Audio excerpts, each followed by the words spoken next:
the button. J-E on the button.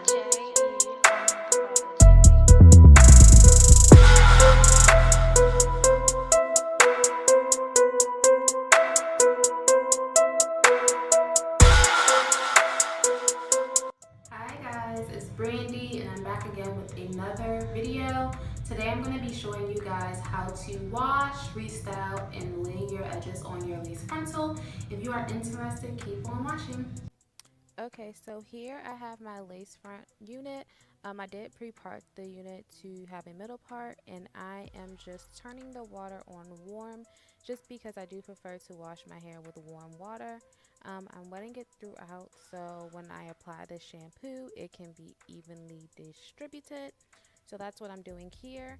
And I will be using Pantene for both my shampoo and my conditioner. Unfortunately, I thought that the bottles were in view, but you can't see all of it, so I'm just gonna put the information in the description box.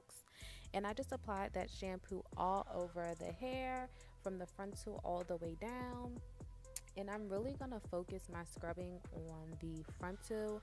To me, I feel like that's the dirtiest part just because it's in contact with your skin.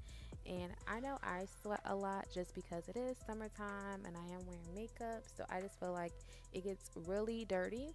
Also, I'm trying to get rid of some of the powder that I did put on the frontal. I feel like it's a little bit orangey now. I don't know if that's from the powder plus my foundation. I don't know what it is, but I'm trying to kind of wash some of that away. So that's why I'm really, focusing on that too. So now I'm just rinsing everything off. Again, I'm using warm water for this. I use warm water throughout the entire video. I know some people do switch to cold water when it's the conditioning process, but I like warm water for everything. So I'm just making sure that I'm getting all of that shampoo out. And as you can see, the water has like a slight brown tint, and that is from the makeup. So at least I know that the shampoo is helping me get some of that excess makeup off. And I just flipped the unit kind of inside out a little bit to make sure the frontal was clean.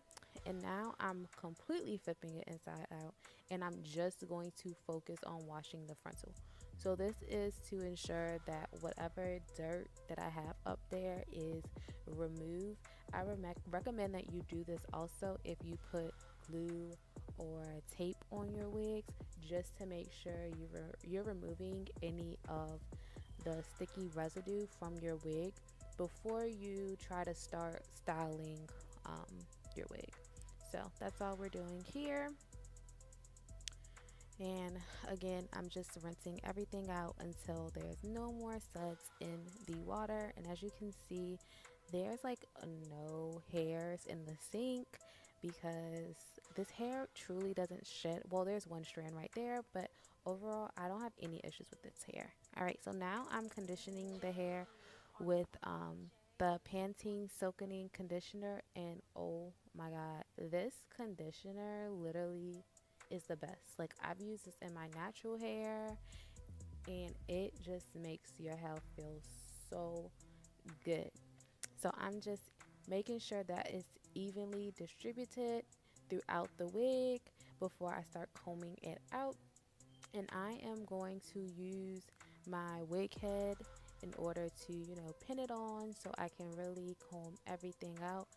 It's kind of hard for me to just hold a wig in my hand and comb everything out. I don't know. I feel like it gets more tangled when I do that. So I try to do everything on my wig head so the hair is staying in one place and I can hold it just like I would do my natural hair. So I'm just using T-pins to make sure that the wig stays in place because the styrofoam head is smaller than my head, which means that the wig does just slip off that head unless I use the pins. And I am using a dimming brush. I have all of the rows in. I do not remove any of the rows, and I'm just combing from top to bottom. I know some people say comb from bottom to top, but this hair was not tangled. This hair never tangles. I don't have any issues with this hair. So as you can see, the brush is just gliding straight through. So I'm just going to keep doing this, and I let the hair sit for 20 minutes, and now I'm coming back to wash it. I just think having the conditioner sit on the hair allows it to really penetrate, just like you would do if it was your own hair. I feel like you should treat your bundles the same way you would treat your real hair. That's how you make it last, because at the end of the day, it is human hair that was on someone's head. So treat it like you would your own. So I'm just rinsing that out until I feel like all of the conditioner is removed. I'm rinsing the cap out that it's sewn on, just because I don't want any residue on there. I don't want to dry the cap and then I find that there's like white stuff in there from the conditioner. And now I'm just wringing everything out so we can start the drying process. For me, I like to dry my hair on the wig head. Some people dry their hair flat. I dry it on the wig head just because I want the hair to form to the shape of a head. I find that it makes your frontal lay extremely flat when you do it that way. And I'm just being very meticulous as to how I do that. I'm making sure all the hairs are pulled out and everything is straight. And I'm going in with those T-pins again, and I'm making sure that the wig is secure because I am going to comb it out before I let it dry. I like to comb my hair before drying it just so I don't dry any tangles in. So that's all I'm doing here, and once I finish doing this, I'm just going to let the hair air dry, and then I will come back to you and show you guys exactly how I style the hair. And I'm just making sure that part is straight before I let this wig just, dry for the rest of the day. So I will come back to you shortly with the styling process.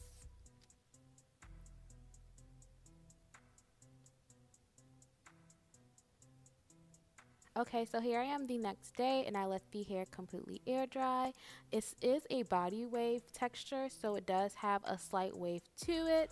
And all I'm going to do now is flat iron the hair. So this is the styling portion of the video.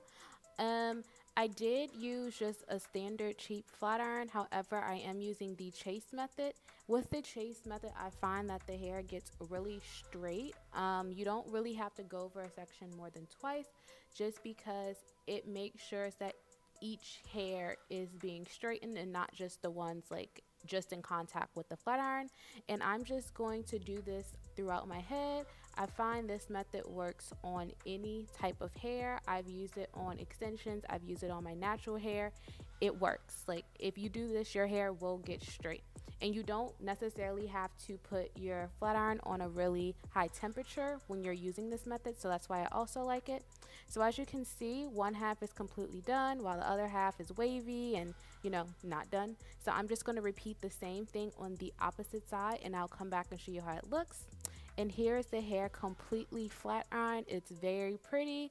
It has body. It's gorgeous hair, honestly. I can't get enough of this hair. I think it's very pretty. So now I'm going to flatten out the roots with my curling iron. So as you can see, the roots, they're not too bad because we did let the hair dry on the wig head. However, I wanted to go in and make sure it was as flat as possible. If you don't let your hair dry on the wig head and you don't pre-part your hair, when you try to put in the new part, you're going to deal with that lump in the hair not wanting to lay. So you're going to have to do extra work. So if you pre-part your hair when you're washing it, you don't have to deal with all of the other stuff. So it's just going to save you time. And just make sure that you're doing the same thing to the back. I know I like to push all my hair forward and then my tracks could possibly be showing. So just make sure you put hair in the back. And now I'm just showing you I could stop here if I wanted to. Since my wig is not glued down, I just pull hair in front of my ear and that's it. I could leave the house just like this. However, I am going to go ahead and lay my baby hairs because I want this wig to look like it is growing out of my scalp. I want to slay this wig. So what I'm doing, I'm just pulling my hair back so I can lay the baby hairs. And I am going to be using Eco Styler Gel and a toothbrush. You can use anything to lay your edges. You can use Gorilla Snot. You can use Got to Be Glue, edge control. It really doesn't matter what you use. It's really your personal preference. And I'm just positioning my wig because it did slide back a little bit while I was styling. I would suggest that you make sure your wig is in place before you start laying your edges, just because this is the final step. So you just want to make sure everything is positioned properly. And the way that I lay my edges, I push them kind of over the lace, if that makes sense, just so it hides that line that the lace makes on your forehead. My lace isn't too noticeable just because I did tint my lace using tea to try and match my skin tone. However, when I first got my lace, it was a like grayish color, just because, you know, I am a little chocolate and it was made for someone that was of a lighter complexion. So I found that tinting my lace made it look so much better. I know some people use foundation and powder and concealer. However, for myself personally, I found that it was a little orange after a while. And remember, I said when I was washing the wig, I was trying to get rid of that. And I just find that when it was tinted, it looks more realistic. I don't really see any of those orangey undertones. It just looks like a scalp. And I did bleach the knots and pluck my lace frontal. You kind of have to do those things to make it look natural, unless you just get a very popping frontal. I mean, mine wasn't bad, but I did have to do some work to it to make it look realistic. And I'm just touching up the baby hair so my hair can be perfect. And you can use a rat tail comb during this process. Like I said, you can use whatever you want. I'm not too extra with the baby hairs, but I do like it to be laid. And as you can see, my frontal looks gorgeous. My hair looks gorgeous. Okay, we're finally done. Thank you guys so much for watching this video. If you enjoyed it, please like, comment, and subscribe to my channel. And once again, I can't thank you guys enough for tuning in, and I'll be seeing you guys soon.